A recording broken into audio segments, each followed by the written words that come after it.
Welcome back, everybody. I hope we had a nice snow day on Tuesday. So I just want to start off just talking, before we get into the review, I just want to make a few comments on the assignment and also some stuff that came up last class.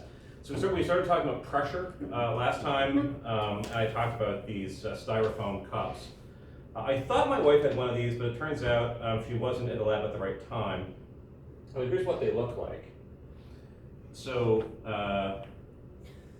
so this thing started its life as a regular size styrofoam cup. And what people do is they draw stuff on it, and then they attach it to a submarine. The submarine goes, thousands of meters deep in the ocean. It's like a science submersible that they use to look at hydrothermal vents.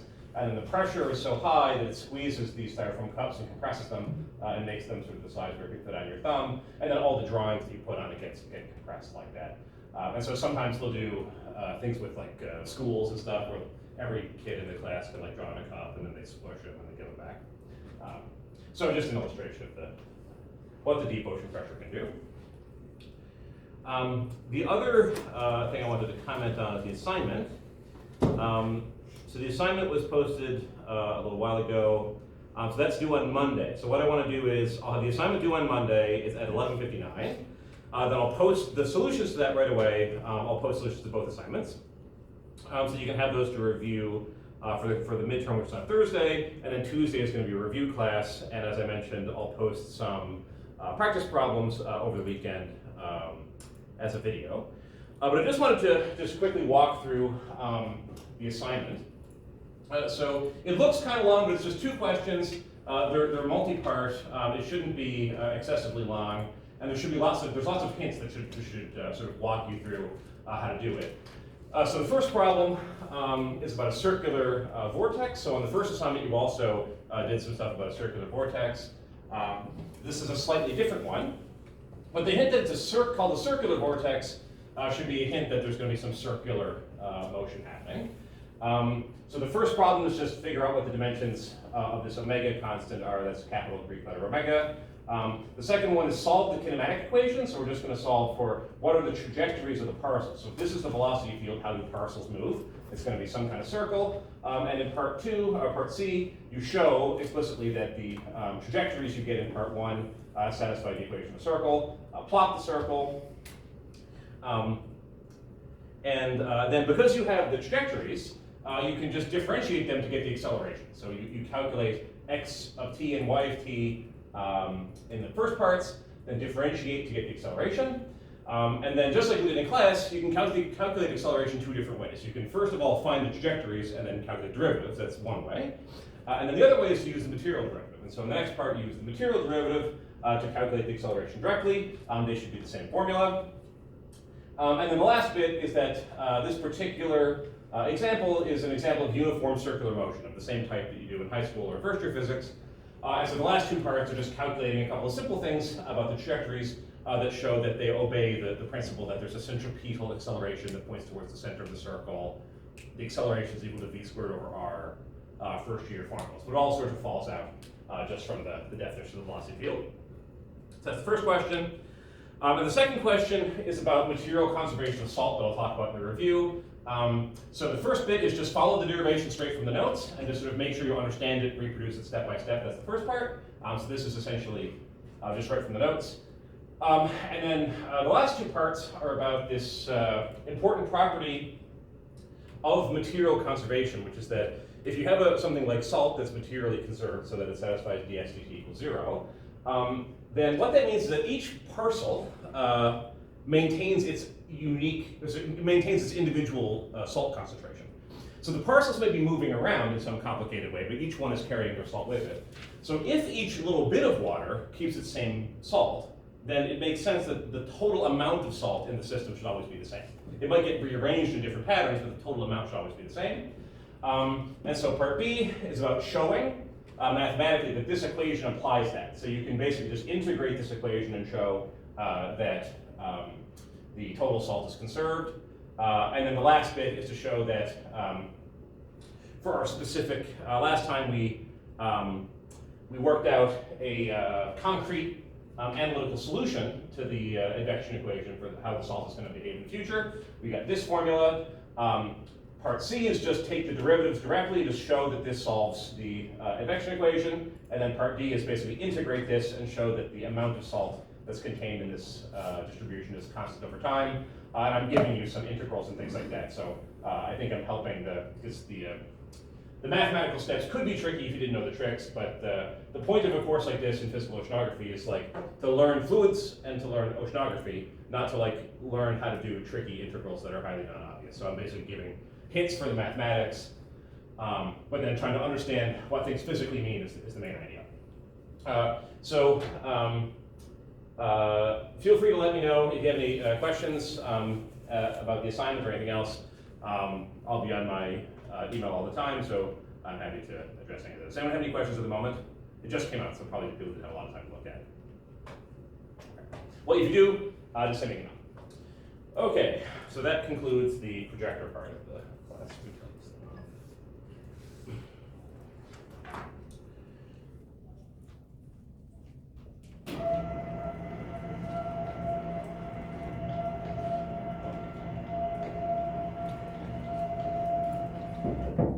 It always turns on like extra bright for a fraction of a second. I think, oh, that's too bright, then it dims down. Okay. So last class, what did we talk about? So there were two main topics that we discussed. So we spent most of our time on this first thing, which is material conservation of salt. So as I just mentioned, when we say material conservation, material, that word material means we're thinking about the parcel viewpoint. So parcels are moving around, and we're thinking about how something changes with respect to those parcels. So a property of those parcels might be changing. Conservation means staying the same. So, you know, if you're a conservationist, it means that you don't want the land to be destroyed or whatever. You want the land to stay the same. So material conservation of salt means that as these parcels move around, as these material Lagrangian parcels are moving, they keep their same value of salt. We know that from the material derivative, the meaning of the material derivative capital D by dt, what that mathematically corresponds to is a statement that capital ds dt equals 0. And you can expand out this d by dt operator into the three terms, one for each of the three components of velocity. And we asked last time this question, if you just have a uniform flow, so let's say we have our UVW is very simple, so V and W are 0, so there's no flow in the Y or Z directions. But in the X direction, there's a constant flow. So there's no variation, just a steady flow from right to left downstream. And we said, if we know the initial distribution of salt, and we said some function looks like this, so in this case, S of X and T equals 0, the initial condition was a Gaussian centered at X equals 0.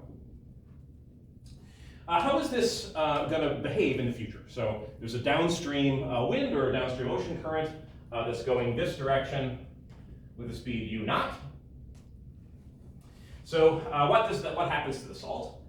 And we argued that what happens is that salt is just going to drift downstream with the flow. So if you had a region in the center of this room, let's say there's a flow going from that side to this side at a steady rate, and there's salty water in the middle, fresher water on the edges, then what's going to happen is, as the current goes this way, it's basically going to push that salty region downstream. So if you're making measurements over here, you're saying, what's the salinity here? I'm measuring every few seconds, what's the salinity?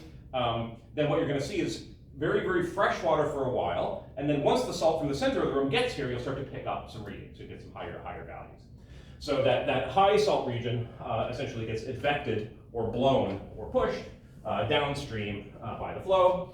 And so sometime later, we argued, the distribution will look something like that, pushed in the direction of the flow.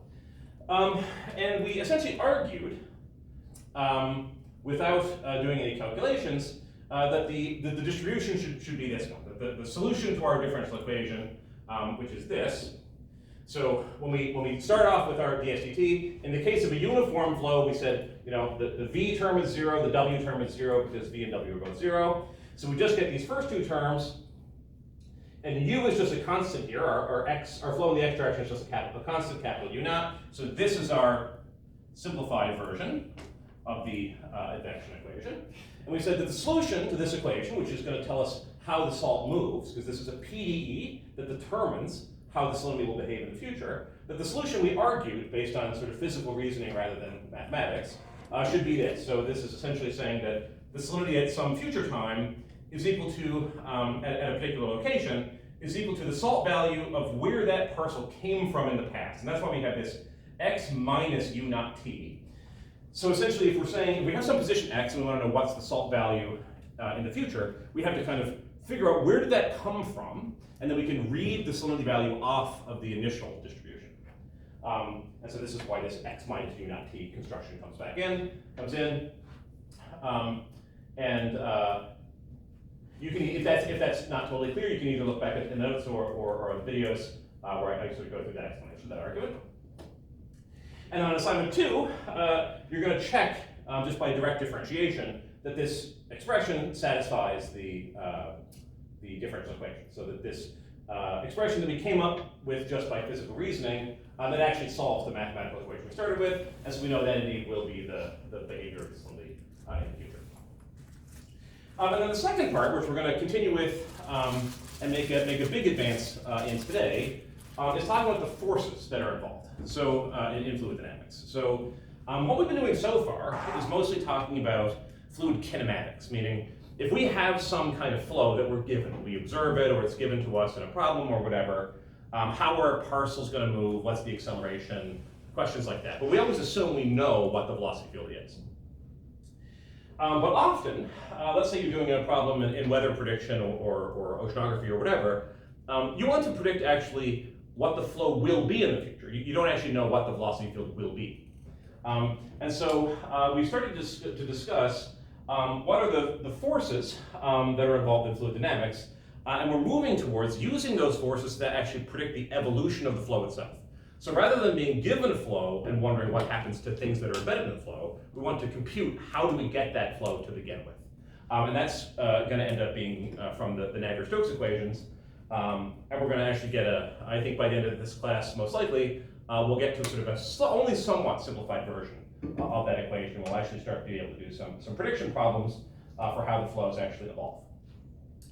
But to predict that flow, we need to look at the forces. What sort of forces are pushing the flow around? And we started off talking about pressure. So pressure is the force that is sort of most unique to fluid dynamics. Other forces like gravity, friction, they happen in other systems. But pressure is really fundamentally a fluid property.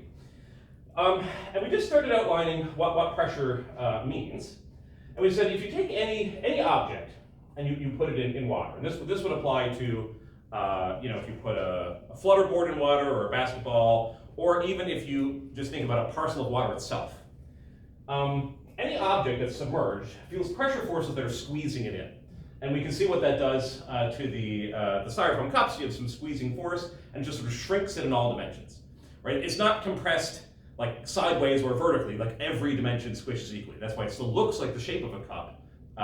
It's just smaller because it's been compressed. And so any object we put submerged in a fluid feels forces on all of the surfaces of that object that are compressional, that are squeezing it in. And we define the pressure as the force, in particular, whatever the force is due to pressure, the pressure force, divided by the area. So pressure is defined as force over area, and it squeezes things in on all sides. And we said, well, we know that pressure is actually a field, so it depends on space and time. And we know that it depends on space because we know it's different. For example, the deep ocean has really high pressure. At the top of mountains, for example, the pressure is very low. So pressure in general is going to depend on your position and on your time. And just at the end, we discussed the idea of the molecular origin of pressure, which is that our fluid is really made up of a whole bunch of little particles, these, for example, water molecules.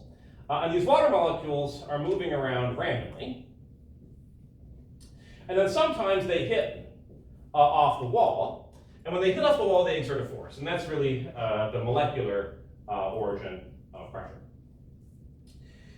So today, we're going to first talk about what's the net force that results from pressure forces. So if you look at this example, the force on this object, it looks like it's something close to zero. Maybe it's exactly zero, because we have forces on all the 6 sides. So we have a pressure force, for example, on the left side pushing to the right, but there's also a counterbalancing force on the right side that's pushing to the left. So all of these forces could actually cancel in a lot of cases, and you could lead to, even though there's a compression, there's no net force on the object, meaning it's not going to start moving under the influence of that pressure. But it turns out if you have pressure that's different from place to place, high pressure on one side and low pressure on the other, then there can be a force, and so we're going to talk about that. And where we're going with this is we're using these forces to start analyzing Newton's second law. So Newton's second law on particles is F equals ma. And from a fluid mechanics standpoint, if we're thinking of a little box of fluid, we often think of a little parcel, a cube, that has 3 sides, or 3 linear dimensions, delta x, delta y, delta z, for the height, the width, and the length. And so the mass of any parcel is going to be equal to the density multiplied by this little volume, because density is defined as mass per volume. So the total mass is equal to the density multiplied by the volume. So for a little box of fluid, our mass is equal to rho, the density, times delta x, delta y, delta z. This combination here, that's the volume. We got from it as delta v, meaning it's just small. And so that's our mass. Our acceleration we worked out is that the acceleration of a parcel in a fluid flow is equal to the material derivative of the velocity. And so our sort of precursor to the Navier-Stokes equation, we're working through this, is that the density times the fluid acceleration times this little volume element is equal to the force. And so the force is going to include, for example, pressure, but it can also include gravity, and it can also include friction, and possibly other forces. So for example, if you were doing a problem involving conducting fluids, it could involve electromagnetic forces, things like that. Okay, so what we're going to do now is we're going to think about what's the force two things. First of all, we'll think about pressure a little bit more microscopically. We'll come back briefly to this idea of particles bouncing around. And then we'll think about what's going to be the force if our pressure varies from place to place. If pressure is uniform, the force is all balanced, we just get a squeezing force. But if pressure is different from place to place, then it turns out we can get a net force, and that's going to end up in our F equals ma. That'll be the force that drives this system and can produce fluid velocity. Okay, so I'll just pause there for a second.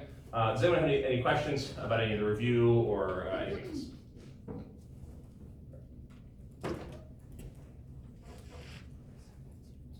Okay. So just briefly, let's return to the molecular origins of pressure.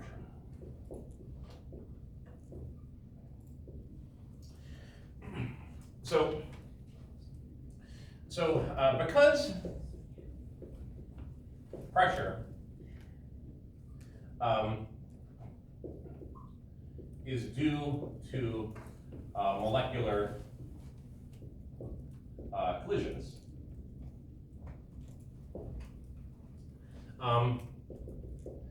it is a thermal property of a fluid, and is related to other thermal or thermodynamic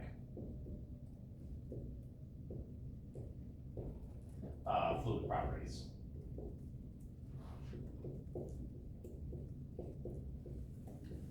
Such as density and temperature.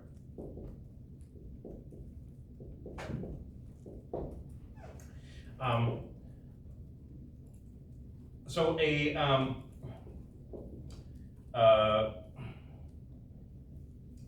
I'll say this is easy to see.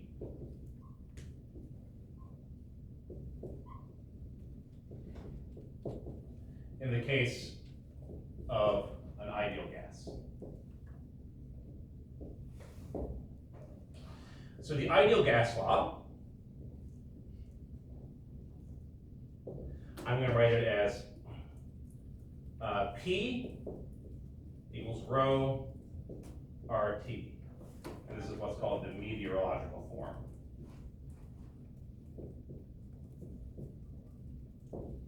So you may have seen, well, almost certainly, you've seen the ideal gas law before, written as PV equals nRT. That's usually the chemistry form that you see it. But if we take n as the number of moles, so we can write this as P equals n divided by V times RT. And so n is the number of moles, V is the volume. So the number of moles, or the amount of stuff we have, divided by our volume, this is something like the density. And you can actually convert between moles per volume and density, which is mass per volume, using the molecular weight. And so we can, so basically by redefining our gas constant, we can get pressure equals density times gas constant times pressure equals density times gas constant times time. Okay. An ideal gas. So a fluid is either a liquid or a gas. Can be plasma also, but generally liquid or gas. And so the ideal gas is a type of fluid. And so all these arguments about pressure and material conservation, material derivatives, all that stuff, we could easily, we've been thinking about seawater this whole time, but all of these same considerations can be applied directly to any gas. And so this is why fluid mechanics is very important for oceanography and meteorology, but also if you're interested in, for example, astrophysics, fluid mechanics comes up all the time because a star is really a fluid and it has all sorts of interesting things like waves, convection, advection, turbulence. All those things happen in stars and also in protoplanetary disks and things like that. So if you're interested in astrophysics, fluids is really important. But the ideal gas law is a really simple way that we can sort of look and see what pressure really means and how it's related to other thermodynamic quantities. Because from the ideal gas law, we see that the pressure is proportional to the product of the density and the temperature. So from the ideal gas law, we see that for an ideal gas, in general, pressure increases as density increases, and pressure increases as temperature increases.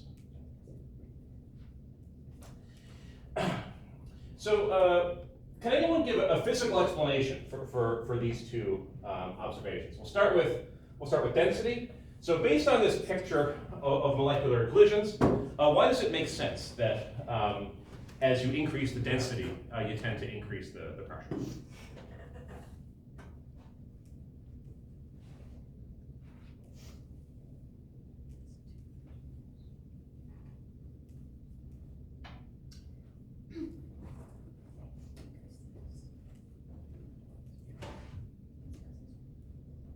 Is it because there's more mass?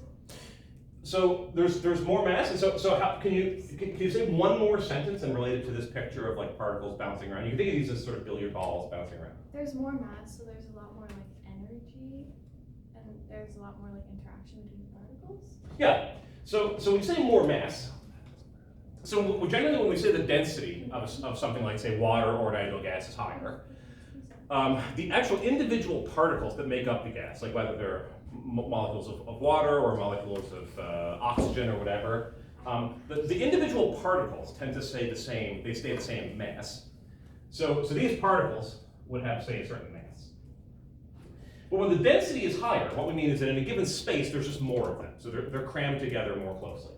So if we increase the density here, we would draw in a whole bunch of new particles that are all similarly moving around. So when there's more particles in the vicinity of the wall, they're going to bang into the wall more often. So each collision exerts a little force, And then the more particles we have per area in a given time, the more of them slam off the wall, and so we have more collisions. And so this is due to more collisions when rho is higher. And how about temperature? Why would temperature matter if we're looking at this picture of you have particles next to a wall, they're bouncing off. We're going to have, we know from the ideal gas law, we're going to have a higher force. Our pressure, if we just double the temperature in Kelvin, the pressure goes up. So what's the reason for that? They move faster if it's warmer. Like if it's colder, then they don't have as much energy, so they're not bouncing off the walls. Yeah, that's right. So you're on the way out. Yeah. But can anyone give one? That's perfectly correct. So they're moving faster when there's higher temperature. Why is that true? Because it has something to do with what temperature really means. Does anyone know what's the sort of microscopic definition of temperature? Is it the amount of energy they have or something? Sorry? The amount of energy they have? Yeah, that's exactly right. So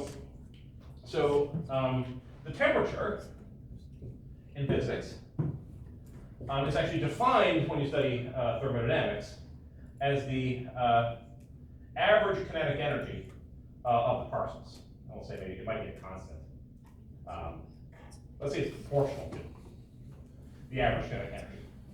So, at a practical level, when we first learn what temperature is what you measure in a thermometer. But when you start to study statistical physics and thermal physics, what you learn is that thing that we measure with a thermometer, you're really measuring the kinetic energy of the particles. So the kinetic of the molecules, rather. So the kinetic energy is 1/2 mv squared. So higher T means higher particle velocities. So we have stronger collisions, which is higher pressure.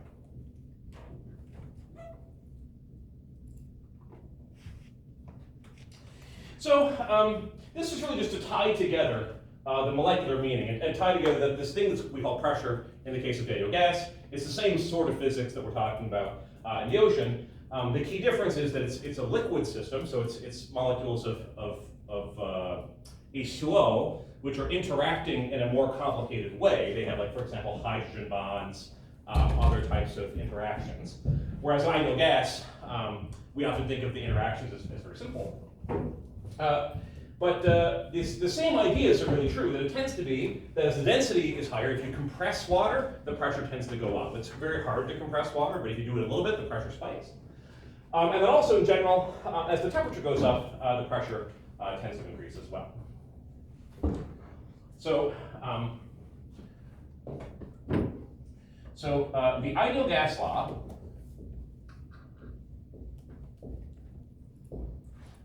relates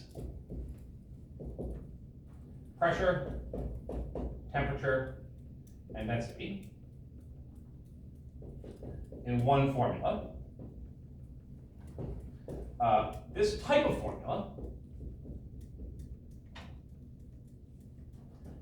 is called an equation of state.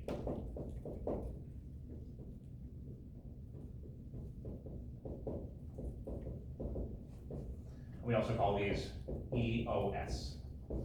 That's called an equation of state because these three variables, temperature, pressure, and density, in thermodynamics they're called state variables. And so this equation relates these three properties of the state of the gas to one another.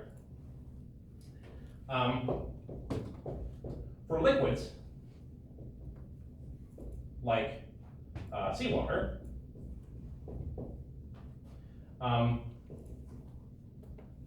the same type of formula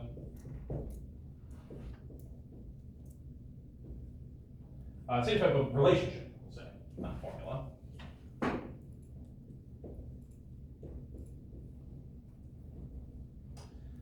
Exists, but it is too complicated to be written as a simple formula. And so in general,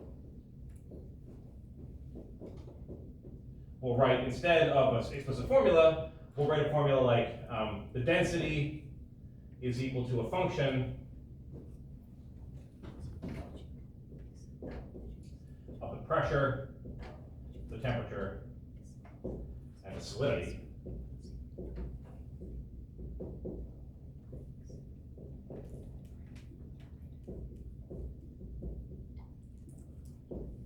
But this must be computed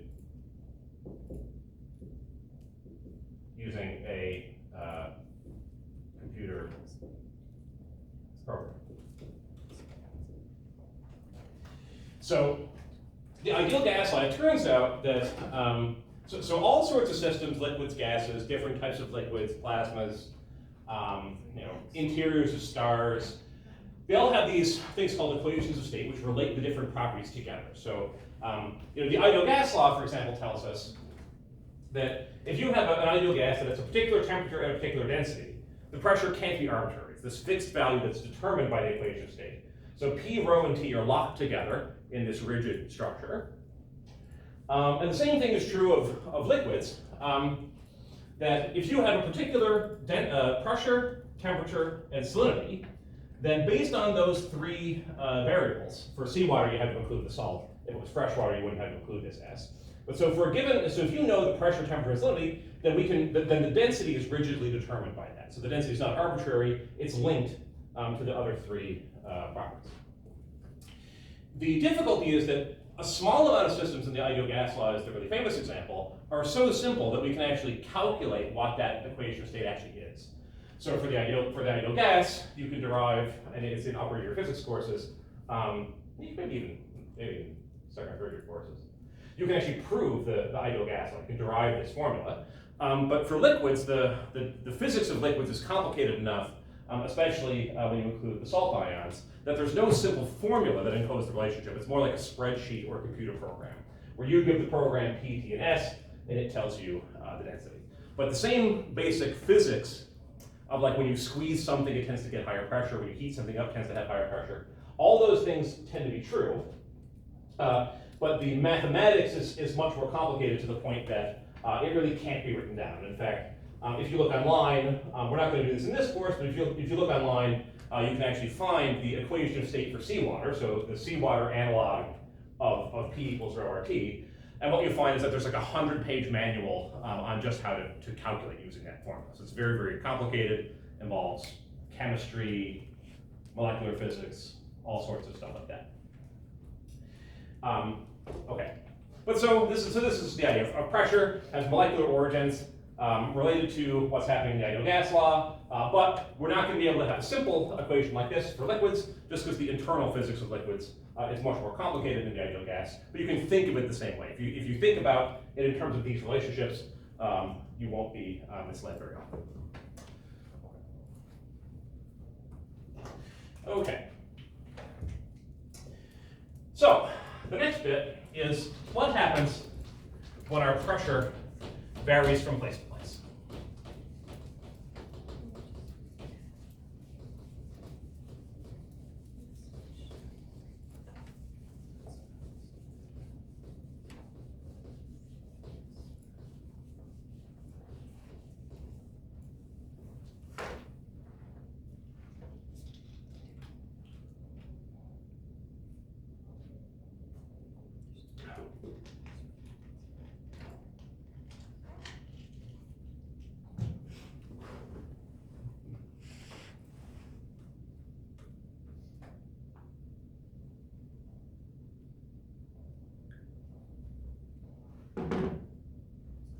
So this section is called the pressure gradient force. Okay. Suppose we have a fluid parcel located in a region where pressure depends on space, or depends on location.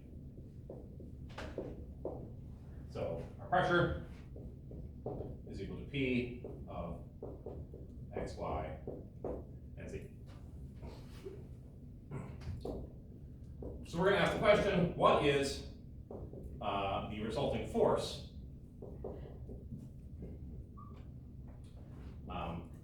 on the parcel?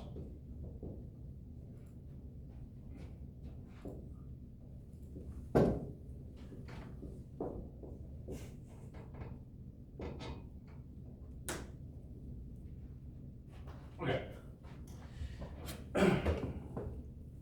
So we have some parcel, and in the vicinity of this parcel, pressure is described by some function, P of x, y, and z, so it's not constant in space. But the same thing is true as we had before, is that the pressure is going to squeeze in on the different sides of the parcel.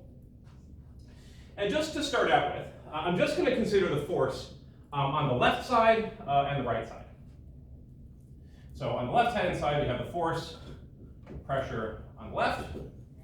On the right-hand side, we have the force, pressure on the right. Okay. So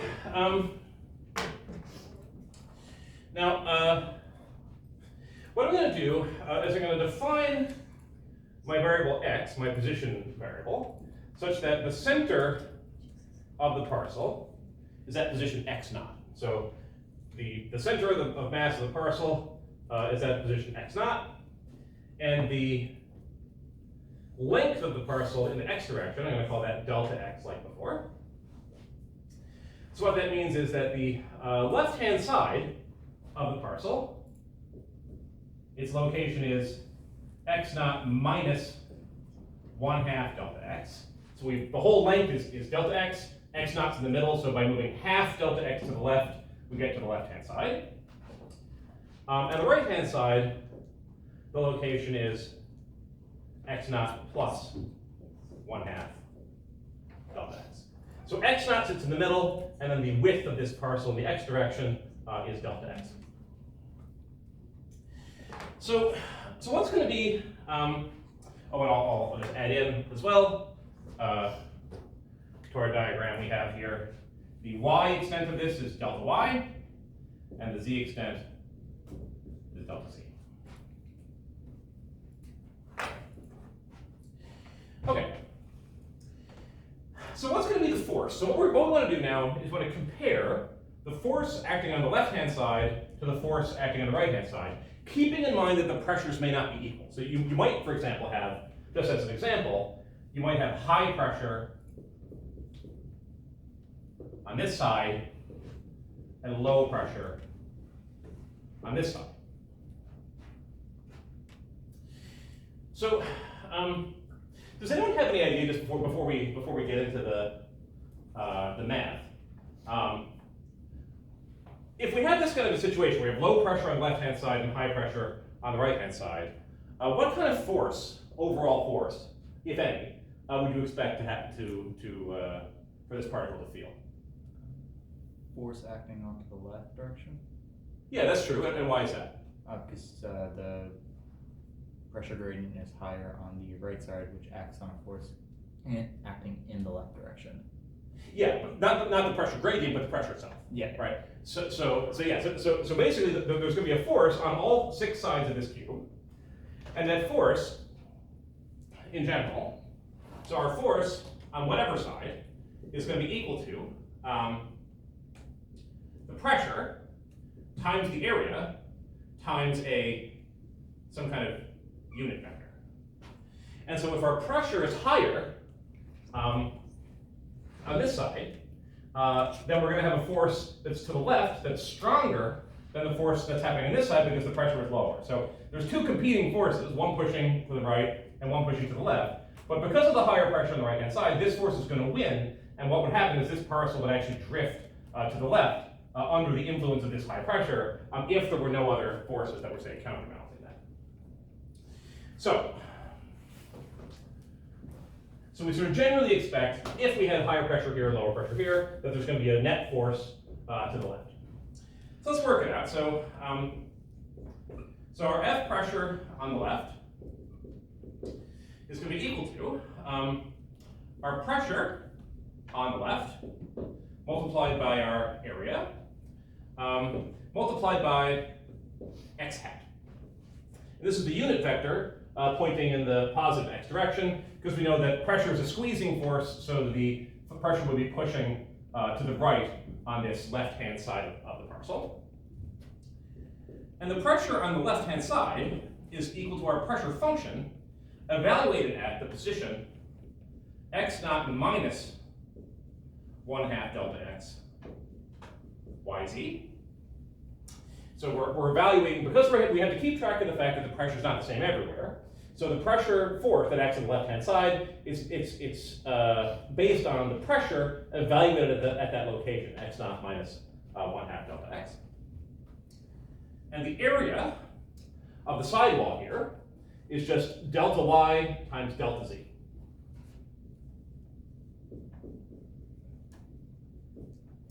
So our total force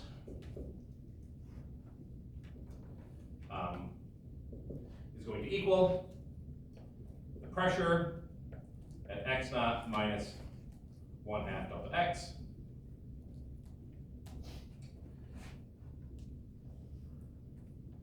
times delta y delta z times x hat.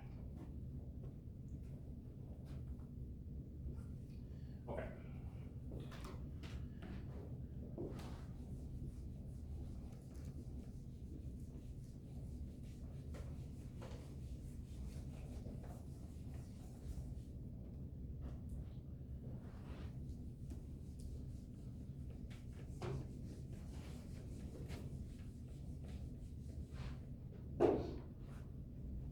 Okay, so how about the force on the right? So the pressure force acting on the right-hand side. So again, it's going to be the pressure on the right multiplied by the area, in this case multiplied by negative delta x, because x hat, negative x hat. So x hat points in this direction. So because the pressure force on the right-hand side of the parcel is pointing to the left, we need negative x hat to get the direction right. And so this is going to equal the pressure at x naught plus 1/2 delta x multiplied by delta y delta z is the area of our sidewall, multiplied by negative x hat. So our net pressure force, thinking about only the left and the right sides so far, is just equal to the sum of those. So the left force plus the force on the right. And so on the left-hand side, we had pressure at x naught minus 1/2 delta x.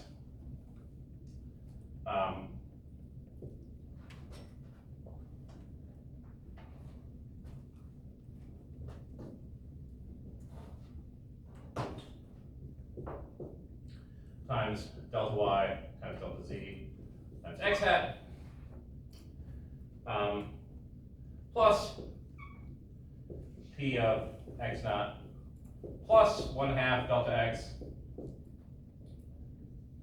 delta y delta z times minus x hat. And so we can factor out, there's delta y delta z in both of these, and there's also an x hat in both of these. So we can write this as delta y delta z times, I'm going to put a minus out front here, p of x naught plus 1/2 delta x minus p of x naught minus 1/2 delta x.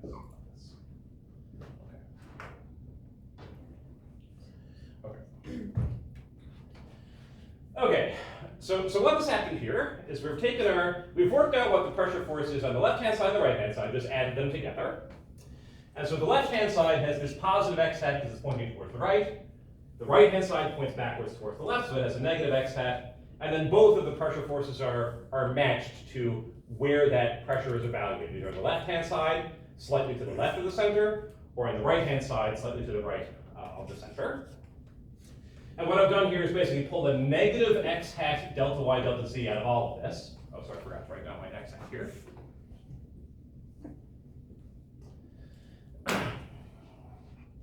And so we get, it makes a lot of sense, that the net force that's acting on this parcel is equal to the area of the sidewall, because pressure, the pressure force is pressure times area. So we got our factor of area, multiplied by the difference between the pressure on the two sides. So you have the pressure on the right-hand side minus the pressure on the left-hand side. And if you just keep track of the directions, you get this overall line of sight.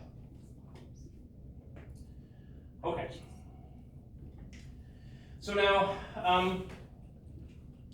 now what I'll notice is that if we actually do a trick of, so now, let's multiply and divide by delta x. So I'm just going to take this whole expression, multiply by delta x, and divide by delta x. That's just the same as multiplying by 1, so you can do that. So this equals minus delta x, delta y, delta z. That seems nice. We've got x, y, and z all together. Multiplied by the fraction p of x naught plus 1/2 delta x minus p of x naught minus 1/2 delta x divided by delta x. Well, and here's our x. Okay.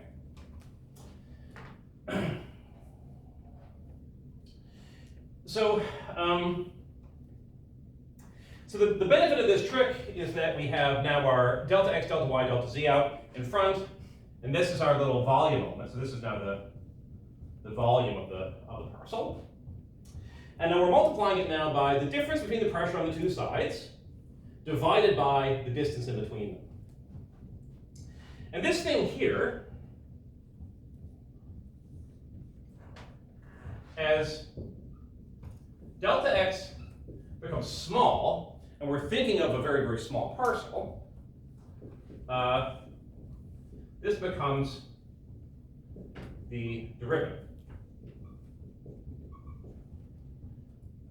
Partial p, partial x. So partial p, partial x is equal to the limit as delta x goes to 0 of p of x plus 1/2 delta x minus p of x minus 1/2 delta x over delta x. And so you may not have seen this specific formulation of the definition of the derivative before. Usually we don't have halves in both. We just say p of x plus, not half, but a full delta x minus p of x. But you can formulate the derivative in different ways. So this is called a centered difference. So there are numerous ways to take that same limit. Essentially, it's still the limit of the tangent line. Essentially, you can think of it as, so usually for the definition of the derivative, we say here's our point, and then here's x naught, and here's x naught plus delta x, and we take this point back to the center to get the slope of the tangent line. Whereas for this example, what we're saying is we have a point in the center, and then we have 2 points on either side, which then contract from the two sides to give you the limit. But the point is, this looks very close to the definition of the derivative from first year calculus. And as the parcel gets smaller and smaller, that's what it converges to. So we can actually replace, for a very small parcel, we can replace that difference between the pressure on the two sides. We can replace that with the derivative. So in the limit of a small parcel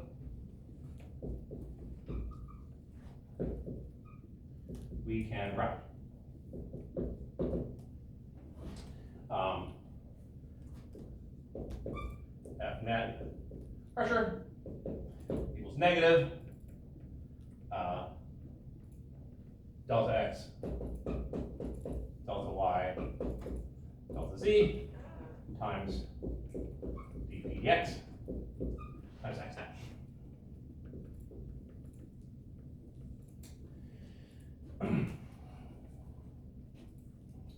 Okay.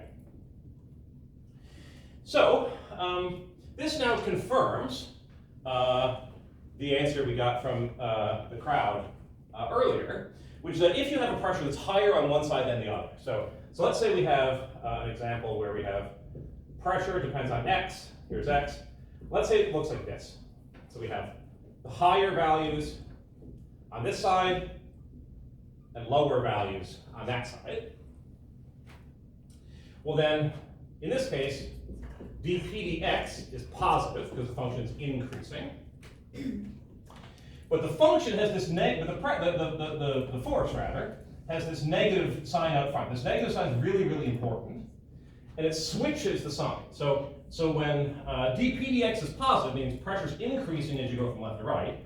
That means that the force has the opposite sign of that. So the force actually points to the left. So our force in this case would be to the left. And so from high pressure to low pressure.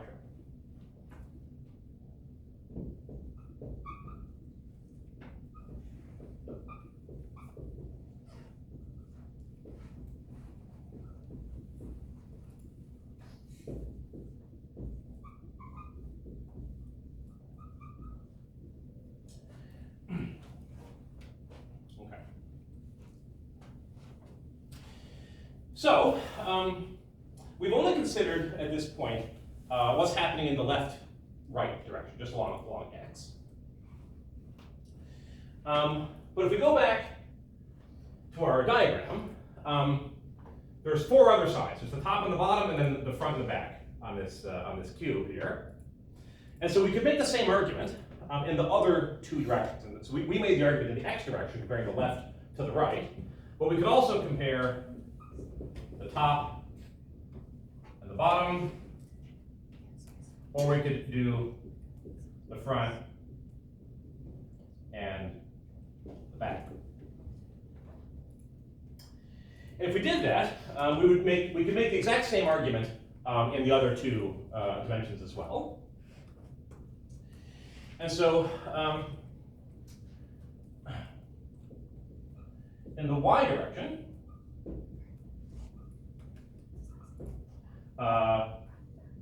we would get I guess actually I apologize for this, but I'm just going to denote this as, I'm just going to put a little x there saying we only considered the x direction.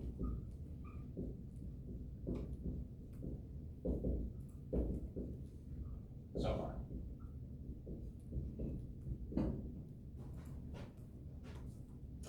If we did the same argument in the y direction, we get the exact analogous formula. So F net pressure in the y would be the same stuff as before, negative delta x, delta y, delta z. What we'll get here is partial p, partial y, y hat. And in the z direction,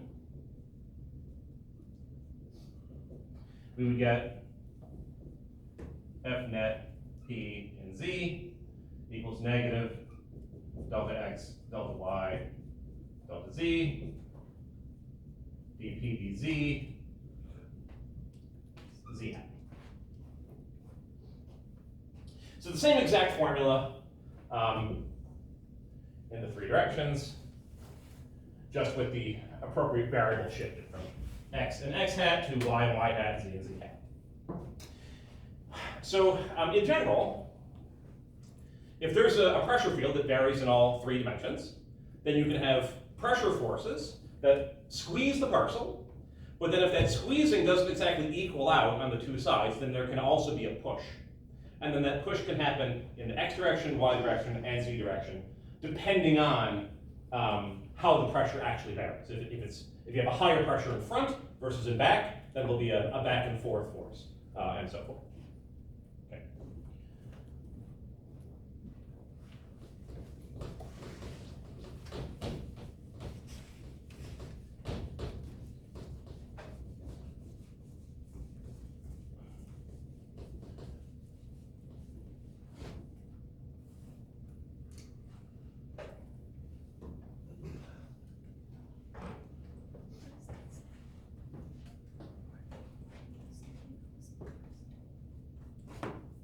Do you want to read something out? Yeah, and sorry if you could, I have my glasses on, but it's still a little blurry. In the something of a small Here? parcel, like the top line, like in Oh, in the limit of a small parcel, we Okay. can write. Perfect. Okay. Yep. Thank you so much. Yeah. Always feel free. Okay. It doesn't. You don't need an excuse about your glasses or whatever. I know my handwriting's really bad, so just. Okay. No, but my eyesight's fine. Okay. So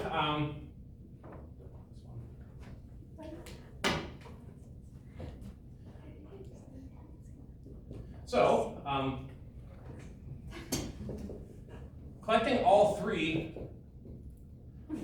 directions together,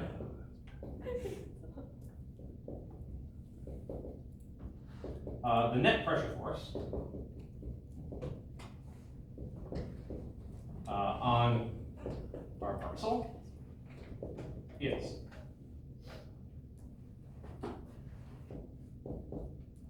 F pressure is equal to net is equal to F net pressure X plus F net pressure Y plus F net pressure Z equals negative, and it's going to call it here delta X, delta Y, delta Z. I'm going to call that delta V. So net pressure force is equal to minus delta V times the PDX X hat minus delta V times the PDY Y hat minus delta V times the PDZ Z hat. We can write that as factor out negative delta V, and if we wanted to write this as vector components, this would be dPdx, dPdy, dPdz. And then this thing here that has just naturally emerged from thinking about the forces on this little block of water. This is the column of each of the three coordinate derivatives of the pressure, and so that's the gradient of the pressure, and so we can write this as negative delta V, this is our volume element, multiplied by the gradient of the pressure, and that equals our net pressure force. And so this is called the pressure gradient force, because it's the force that arises when you have a gradient of the pressure. And this is sort of the three-dimensional vector, sort of symmetrized version of this same argument that if you have a high pressure on one side of the room and a low pressure on the other, that there's going to tend to be a force from high to low. This is just the sort of all-encompassing three-dimensional version of that same idea.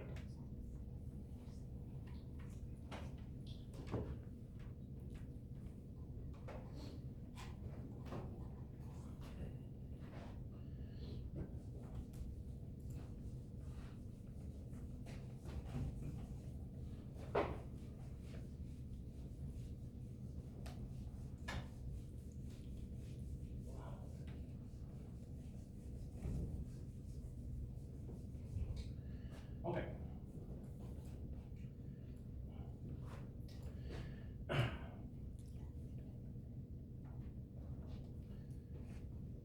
So, now we're actually at a point where we can write down, for the first time in the course so far, an equation that will actually allow us to start predicting what the fluid flow is actually going to be. This is not quite the Navier-Stokes equation, but it's close. And this is called the Euler momentum equation.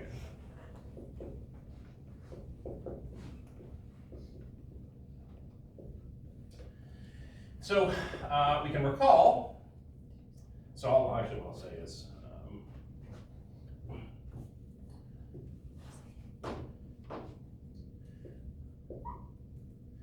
now let's put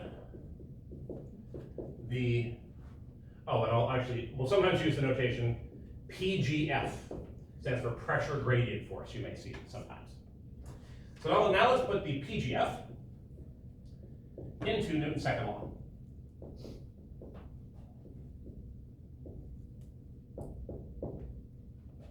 So previously, we wrote, we had F equals ma. We said the acceleration is the material derivative of the velocity. We said the mass is equal to the density times the volume of the parcel. So now let's write the force as our pressure gradient force, which is minus delta V times the gradient of pressure. So we can combine these things, and we get, here's MA, and here's M. So underneath MA, we have density times delta V, that's our M. Our acceleration is du dt, that's the material derivative of the velocity field, that's the acceleration. And that equals minus delta V times the gradient of pressure. And so something nice has happened here that we really should expect to happen, which is that when we were looking at these very small parcels of fluid, when we get our resulting force balance in the end, that we have a delta V on both sides of the equation. So as long as our parcel is sufficiently small such that we can make these arguments, for example, that we can make the argument that the difference between the pressure on the two sides becomes the derivative because they're very, very close together. As long as the parcel is small enough that we can make those arguments, we can cancel the delta V from both sides of the equation here. And we're left with rho du dt equals minus grad P, or as it's usually written, du dt equals minus 1 over rho times the pressure gradient. And this is called the Euler momentum equation.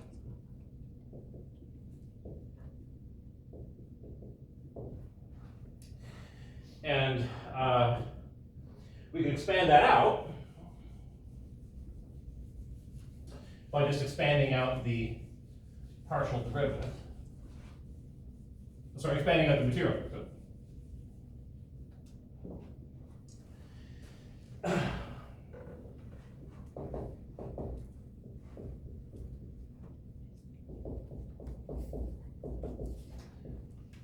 We get partial u, partial t, plus u dot grad u equals minus 1 over rho grad p, or fully expanding, we get partial u, partial t plus, let's do it like this. Let's see.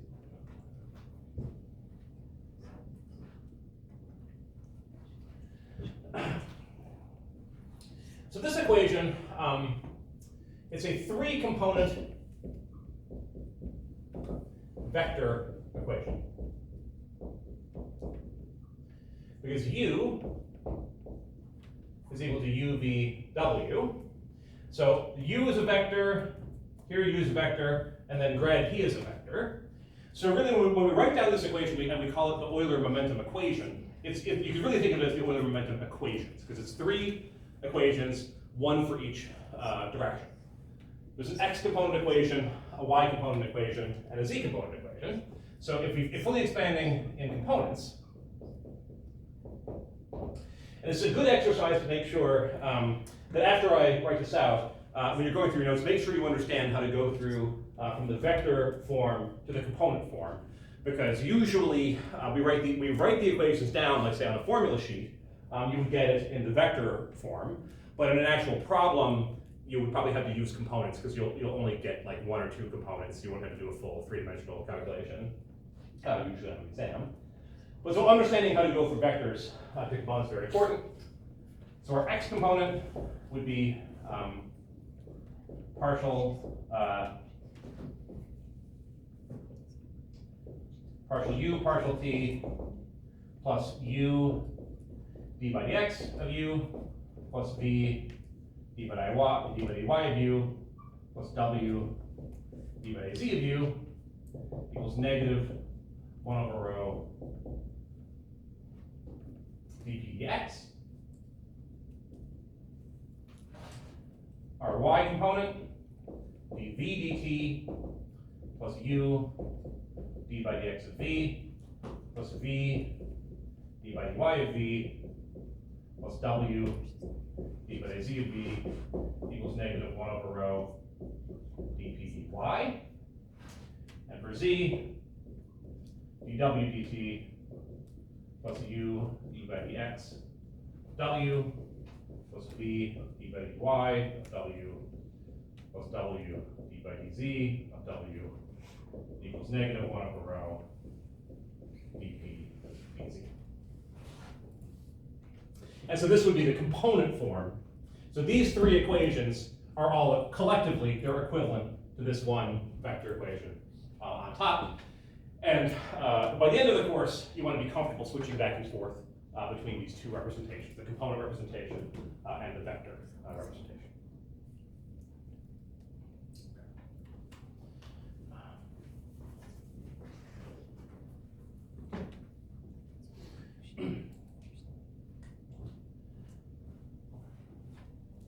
So just in the closing couple minutes here, we can think about how can we actually use this equation. So what are the unknown variables in the Euler momentum equation? So we would like to use this equation to predict fluid flux in the future. So predict what the winds are going to be like at some particular time and location in the future. And because these equations have du by dt in them, it kind of makes sense that if you could integrate this equation, to solve it somehow, then you would get a solution u of t in the future. We have a time derivative here, so that means we can predict what's going to happen in the next time step. You can even think about that in terms of Euler's method that we covered earlier in the course, if that's useful. But we first want to make sure that we have enough information to actually start solving the system. And so if we wanted to solve this system, there are actually 5 unknowns.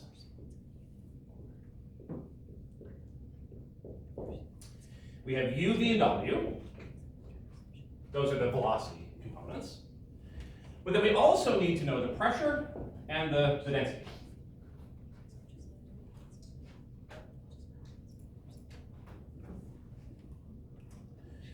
And so we'll come back to this idea next time. But we only so far have, so Euler's momentum equation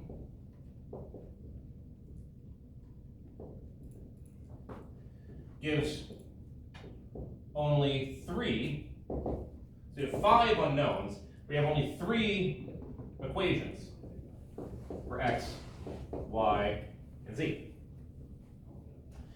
So in order to actually solve this system, so generally we can remember from linear algebra that to solve something, you usually need the same amount of unknowns as you have equations, right? If you have not even 7 unknowns and only 5 equations, you can't quite solve the system yet, or maybe there's infinitely many solutions, or if you have too many equations, there's 0 solutions. So usually in physics, we want there to be one solution, right? Whatever the state is now, we don't want multiple possible realities that could all come from the same initial conditions. We want the same, so we want the same number of equations as unknowns. So, to begin solving, we need additional information or equations to constrain pressure P and density. And so next time, we will do an example where we'll do pressure is given and density is constant. So sometimes we can make simplifying approximations to get this extra information. For example, a very common one in oceanography is that the density of seawater changes only slightly, so throughout the ocean. So sometimes those density variations are very important, but other times they're ignorable. And so if we can make the assumption that the density is constant, then that gives us an extra equation. Rho naught equals constant, that's an equation, so that'll give us 4 equations. And if we're somehow given the pressure field, then that would be another equation, pressure equals whatever we're given. And so then we would have 5 equations. So we'll do an example next time that we can actually use the Euler momentum equation to solve for the flow. But in general, what we're going to have to do is take this momentum equation, and it's called momentum because it involves the derivatives of the velocity. So velocity is kind of like proportional to momentum. So we'll have to augment this momentum equation with additional equations that constrain the pressure and the density, and these are going to come from ideas like conservation of total mass. And so we'll, probably after the midterm, we're going to complete this sort of theory and add in extra equations for these 2 things, and then that'll give us a fully consistent theory of fluid mechanics involving just the pressure force so far. Okay, so take a look at the assignment. If you have any questions, do let me know. I think the hints should help guide you through the mathematics, but understanding the physics will be really important for the exam, for example. I will make a post on Brightspace when I put up the lecture doing the practice problems. Also, just to let you know, there will be a formula sheet on midterm, so you won't have to remember any formulas. I'll try to post that formula sheet in advance so that you know what you're getting. And any questions other than that? Okay. Well, if you come up with anything, just send me an email. And have a good weekend, and I'll see everybody Tuesday for some midterm review. Thank you. Thank you.